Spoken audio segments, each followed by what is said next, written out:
রাস্তায় traffic police না থাকায় রাজধানীতে যান চলাচলে শৃঙ্খলা আনার দায়িত্ব পালন করেছে সাধারণ শিক্ষার্থীরা।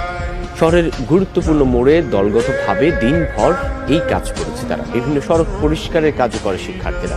তাদের এমন উদ্যোগে খুশি সাধারণ মানুষ, খাবার ও পানি খাইয়ে উৎসাহ দিচ্ছেন। তবে দ্রুত ট্রাফিক ব্যবস্থা ফিরে আনার দাবি শিক্ষার্থী সহ সকলের। এ যেন নতুন এক বাংলাদেশ। নেই ট্রাফিক পুলিশ, তবু সড়কে নেই কোনো বিশৃঙ্খলা।